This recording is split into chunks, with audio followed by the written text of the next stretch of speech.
ಅಕ್ಕ ನಮಸ್ಕಾರ, ಅಣ್ಣ ನಮಸ್ಕಾರ ಎಲ್ಲರಿಗೂ. ಸೊ ಬನ್ನಿ, ಇವತ್ತು ನಾನು ನಿಮ್ಮನ್ನ 320 ಕಿಲೋಮೀಟರ್ ದೂರ ಕರ್ಕೊಂಡು ಹೋಗ್ತಾ ಇದ್ದೇನೆ. ಸೊ ಮೆರಿಲ್ಯಾಂಡ್ ಅನ್ನೋ ಸ್ಟೇಟಲ್ಲಿ ಎಲ್ರಿಡ್ಜ್ ಅಂತ ಒಂದು ಸಿಟಿ ಇದೆ, ಅಲ್ಲಿ ನಮ್ಮ ಸ್ನೇಹಿತರು ಇದ್ದಾರೆ. ಸೊ ಅವರು ಈ ಕೂರ್ಗ್ ಸ್ಟೈಲ್ ಪೋರ್ಕ್ ಕರಿ ಮಾಡೋದ್ರಲ್ಲಿ ಎಕ್ಸ್ಪರ್ಟ್. ಸೊ ನಾವಂತೂ ತಿಂದು ಸುಮಾರು ದಿನ ಆಗೋಗಿತ್ತು. 4 ಗಂಟೆಗೆ ಹೊರಟವರು ಮನೆಗೆ ಹೋಗಿ ತಲುಪೋಷ್ಟರಲ್ಲಿ ಆಲ್ಮೋಸ್ಟ್ ಒಂದು 7-7:30 ಆಗೋಯ್ತು. ಸೊ ಮನೆ ಒಳಗಡೆ ಹೋಗ್ತಾ ಇದ್ದಂಗೆ ಚಿಲ್ಡ್ ಇತ್ತು. ಅವರು ನಮ್ಮನ್ನ ನೋಡಿ, ಓಹೋ ಬನ್ನಿ ಬನ್ನಿ, ಏನು ಇಷ್ಟು ಲೇಟಾಗಿ ಬಂದ್ರಿ, ಬನ್ನಿ ಎಲ್ಲ ರೆಡಿ ಆಗಿದೆ ಅಂತ ಅಂದ್ರು. ನಾವ್ ಅನ್ಕೊಂಡ, ಓಹೋ ಏನ್ ಅಡಿಗೆನೆ ಮಾಡಿ ನಮ್ಮನ್ನ ಊಟಕ್ಕೆ ಡೈರೆಕ್ಟಾಗಿ ಕರೀತಾ ಹೋದಾರಲ್ಲಪ್ಪ, ಏನಿಷ್ಟು ಬೇಗ ಮಾಡ್ಬಿಟ್ಟವ್ರೆ ಓಹೋ ಅಂತ ನಾವ್ ಅನ್ಕೊಂಡು, ಅಲ್ಲಿ ನೋಡಿದ್ರೆ ಮಟನ್ ರೆಡಿ ಆಗಿತ್ತು. ಸೊ ನೀವೇ ಕಟ್ ಮಾಡಿ, ಇಲ್ಲಿಂದನೇ ಸ್ಟಾರ್ಟ್ ಮಾಡೋಣ ಅಂತ ಹೇಳಿದ್ರು. ಸೊ ನಾನಂತೂ ಮಟನ್ ಕಟ್ ಮಾಡೋದ್ರಲ್ಲಿ ಎಕ್ಸ್ಪರ್ಟ್. ಅವ್ರು ಕೇಳ್ದಂಗೆ ಫುಲ್ಲು ತುಂಡಾಗಿ ಕತ್ತರಿಸಿ ಬಿಸಾಕ್ತೆ. ಸೊ ಬನ್ನಿ, ಇವತ್ತು ನಾವು ನಿಮಗೆ ತೋರ್ಸಕ್ ಹೋಗ್ತಾ ಇರೋದು ಸೊ ಕೂರ್ಗ್ ಸ್ಟೈಲ್ ಪೋರ್ಕ್ ಕರಿ ಯಾವ ತರ ಇರುತ್ತೆ ಅಂದ್ರೆ, ಪಂದಿ ಕರಿನು ಅಂತಾನು ಅಂತಾರ, ಇಲ್ಲ ಒಂದೊಂದ್ ಕಡೆ ಮಂಗ್ಳೂರ್ ಸ್ಟೈಲ್ ಅಡಿ ಏನೋ ಕಾಚಂಪುಳಿ ಅಂತಾನು ಕೂಡ ಅಂತಾರ ಇದನ್ನ. ಸೊ ಇಲ್ಲಿಂದಾನೇ ಸ್ಟಾರ್ಟ್ ಮಾಡೋಣ. ಸೊ ಇದಕ್ಕೆ ಬೇಕಾದಂತ ಸಿಂಪಲ್ ಐಟಮ್ಗಳು ನಿಮ್ಮ ಅಡುಗೆ ಮನೇಲಿ ಎಲ್ಲ ಸಿಗುತ್ತೆ. ಸೊ ಧನಿಯಾ ಪುಡಿ ಒಂದು 10 ಸ್ಪೂನ್ ತಗೊಳ್ಳಿ, ಜೀರಿಗೆ 1-2 ಸ್ಪೂನು, ಮೆಣಸು 1-2 ಸ್ಪೂನು, ಮತ್ತೆ ಸ್ವಲ್ಪ ಸೋಂಪ ಕಾಳಿರಲಿ, ಚಕ್ಕೆ, ಲವಂಗ ಮತ್ತೆ ಏಲಕ್ಕಿ. ಸೊ ಈ ಏಲಕ್ಕಿ ಜಸ್ಟ್ ಒಂದು 2-3 ಮಾತ್ರ ಇಟ್ಕೊಳ್ಳಿ, ಯಾಕೆಂದ್ರೆ ಜಾಸ್ತಿ ಏಲಕ್ಕಿ ಹಾಕಿದ್ರೆ ಅದು ಫುಲ್ಲು ಸ್ಮೆಲ್ ಬಂದ್ಬಿಡುತ್ತೆ. ಸೊ ಅದೇ ಟೈಮಲ್ಲಿ ರೆಡಿಯಾಗಿದ್ದಂಥ ಮಟನ್ನ ಒಂದು ಬಾಣಲಿಗೆ ಹಾಕೊಂಡು ಅದನ್ನ ಫಸ್ಟು ಹುರ್ಕೋಬಿಡಿ ಚೆನ್ನಾಗಿ. ಸ್ವಲ್ಪ ಅರಿಶಿನ ಮತ್ತೆ ಉಪ್ಪು ಹಾಕೊಂಡು ಹುರ್ಕೊಳ್ಳಿ. ಬಟ್ ಆದರೆ ಇದಕ್ಕೆ ಎಣ್ಣೆ ಹಾಕಕ್ಕೆ ಹೋಗ್ಬೇಡಿ, ಯಾಕೆಂದ್ರೆ ಇದು ಆಲ್ರೆಡಿ ಈ ಪೋರ್ಕ್ ಅಂದ್ರೆ ಈ ಹಂದಿ ಮಾಂಸದಲ್ಲಿ ಆಲ್ರೆಡಿ ಎಣ್ಣೆ ಇರುತ್ತೆ. ಸೊ ಅದೇ ನೀವು ಬೇಯಿಸ್ತಾ ಇದ್ದಂಗೆ ಎಣ್ಣೆ ಬಿಟ್ಕೊಳ್ಳುತ್ತೆ ಇದು. ಸೊ ಇದು ಮೊದಲನೇದಾಗಿ. ಇದಂತೂ ನೀವು ಮನೇಲೆ ಮಾಡ್ಕೋಬಹುದು. ಸೊ ನನ್ನ ಪ್ರಕಾರ ಎಲ್ರ ಮನೇಲೂ ಕೂಡ ಇದು ಪೋರ್ಕ್ನ ಅಡಿಗೆ ಮಾಡೋದಿಲ್ಲ. ಸೊ ಜಾಸ್ತಿ ಜನ ಎಲ್ಲ ಹೋಟ್ಲಲ್ಲಿ ತಿಂತಾರೆ. ಸರಿ ಬನ್ನಿ ಮುಂದೆ ಹೋಗೋಣ. ಸೊ ನೀವಿಲ್ಲಿ ರೆಡಿ ಮಾಡ್ಕೊಂಡಿದ್ದಂಥ ಈ ಮಸಾಲೆ ಪದಾರ್ಥಗಳನ್ನೆಲ್ಲ ಧನಿಯಾ ಜೊತೆಗೆ ಫ್ರೈ ಮಾಡ್ಕೊಳ್ಳಿ, ಯಾಕೆಂದ್ರೆ ಅದು ಸ್ವಲ್ಪ ಫ್ರೈ ಮಾಡ್ಕೊಂಡು ಏನಾಗುತ್ತೆ ಅಂತ ಅಂದ್ರೆ ಮಸಾಲೆ ಗಮ್ಮತ್ತ ಅನ್ನುತ್ತೆ. ಸೊ ನೋಡಿ, ಈ ಕಡೆ ಪೋರ್ಕ್ ಚೆನ್ನಾಗಿ ಬೇಯ್ತಾ ಇದೆ. ಮತ್ತೆ ಇನ್ನೊಂದೇನಪ್ಪ ಇದ್ರ ಸ್ಪೆಷಾಲಿಟಿ ಏನು ಗೊತ್ತಾ? ಸೊ ನೀವು ಬೇರೆ ಚಿಕನ್ ಮಟನ್ ಏನೇ ಐಟಮ್ ಮಾಡುವಾಗ ಸೊ ಮೊದಲು ಶುಂಠಿ ಬೆಳ್ಳುಳ್ಳಿ ಪೇಸ್ಟು ಈರುಳ್ಳಿನ ಹುರ್ಕೊಂಡು ಆಮೇಲೆ ಅದಕ್ಕೆ ಮಾಂಸ ಹಾಕ್ತಿರಲ್ವಾ.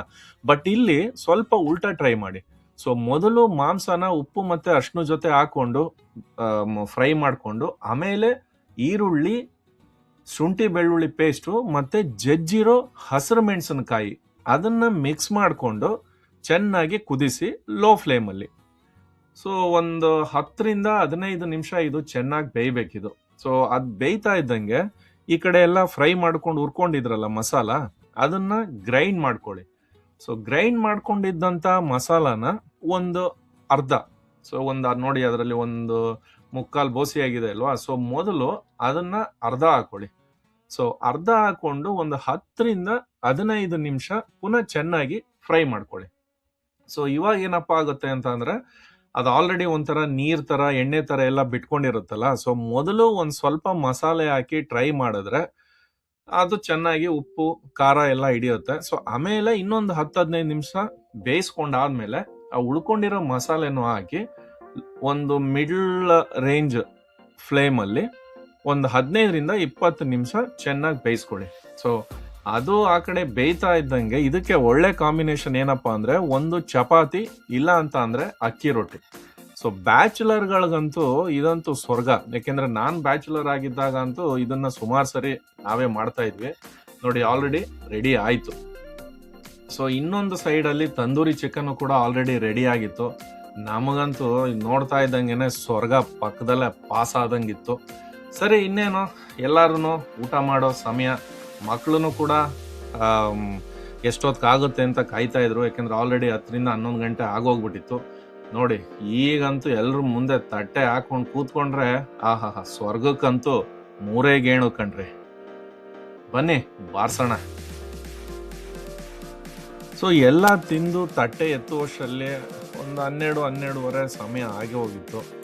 ಮಕ್ಕಳಂತೂ ಫುಲ್ಲು ಎನರ್ಜೆಟಿಕ್ ಕಣ್ರಿ. ನಾವು ಎಷ್ಟು ಹೇಳಿದ್ರು ಅವ್ರು ನಿದ್ದೆನೆ ಮಾಡ್ತಾ ಇರಲಿಲ್ಲ. ಇಲ್ಲ ಇಲ್ಲ ನಾವು ಮೂವಿ ನೈಟ್ ಮಾಡ್ತೀವಿ, ಯಾವುದಾದ್ರೂ ಒಂದು ಮಕ್ಕಳು ಮೂವಿ ನೋಡ್ತೀವಿ ಅಂದ್ಕೊಂಡು ಅವ್ರವ್ರ ಬೆಡ್ಶೀಟು ಅವ್ರವ್ರ ಹಾಸಿಗೆಗಳನ್ನೆಲ್ಲ ರೆಡಿ ಮಾಡಿಕೊಂಡು ಒಂದು ಪಿಕ್ಚರ್ ಹಾಕೊಂಡು ಕೂತ್ಕೊಂಡೇ ಬಿಟ್ರು. ಸೊ ನನಗಂತೂ ಅಷ್ಟು ದೂರ ಡ್ರೈವ್ ಮಾಡಿ ಮೈ ಕೈಯೆಲ್ಲ ಫುಲ್ ನೋವು ಬಂದ್ಬಿಟ್ಟು 3 ಅಡಿ 6 ಅಡಿ ಎಲ್ಲೋ ಜಾಗ ಸಿಕ್ಕಿದ್ರೆ ಸಾಕು ಮಲ್ಕೊಂಬೋಣ ಅಂತ ಅನ್ನಿಸ್ತಾ ಇತ್ತು. ಆದರೂ ನಾನು ನನ್ನ ಫ್ರೆಂಡ್ ಇಬ್ರು ನಾವು ಆಡ್ದಂಥ ಹಳೇ ಕತೆಗಳನ್ನೆಲ್ಲ ಹಳೇ ಆಟಗಳನ್ನೆಲ್ಲ ನೆನೆಸ್ಕೊಂಡು ಆರಾಮ್ಸೆ ಮಲ್ಕೊಂಡ್ವಿ. ಮಕ್ಕಳು ಕೂಡ ಮಲ್ಕೊಂಡ್ರು. ಸಮಯ ಆಲ್ರೆಡಿ ಬೆಳಗಿನ ಜಾವ 4 ಗಂಟೆ ಆಗೋಗಿತ್ತು. ಬಟ್ ಆದ್ರೂ ಈ ಒಂದು ದಿನ ಹೆಂಗೆ ಕಳೆದ್ವಿ ಅಂತಲೇ ನಮಗಂತೂ ಗೊತ್ತಾಗಲಿಲ್ಲ. ಸೊ ಬೆಳಿಗ್ಗೆ ಹೊತ್ತಿಗೆ ರಾತ್ರಿ ಮಿಕ್ಕಿದಂಥದ್ದನ್ನೇ ತಿಂದು ಅಲ್ಲಿಂದ ಹೊರಟ್ವಿ. ಸೊ ಅವರು ಕೂಡ ಶಾಪಿಂಗ್ ಹೋಗ್ಬೇಕಿತ್ತು.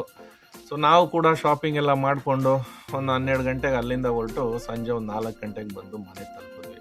ಸೊ ಅಂದಾಗೆ ಈ ವಿಡಿಯೋ ನಿಮ್ಗೆ ಇಷ್ಟ ಆಗಿದೆ ಅಂತ ಅನ್ಕೋತೀನಿ. ಸೊ ಯಾರ್ಯಾರು ನಾನ್ ವೆಜ್ ಲವರ್ಸ್ ಇರ್ತಾರೆ, ಎಸ್ಪೆಷಲಿ ಬ್ಯಾಚುಲರ್ಸ್ ಇರ್ತಾರೆ, ಅವ್ರಿಗೆ ಇದೊಂದು ವಿಡಿಯೋನ ಶೇರ್ ಮಾಡಿ ಅಂತ ಕೇಳ್ಕೊತಾ ಇವತ್ತಿನ ಈ ಕತೆ ಮುಗಿಸ್ತಾ ಇದ್ದೀನಿ. ಬರ್ತೀನಿ ಇನ್ನೊಂದು ವಿಡಿಯೋ ಜೊತೆಗೆ. ಅಲ್ಲಿವರೆಗೂ ಟೇಕ್ ಕೇರ್, ಟಾಟಾ, ಬಾಯ್ ಬಾಯ್.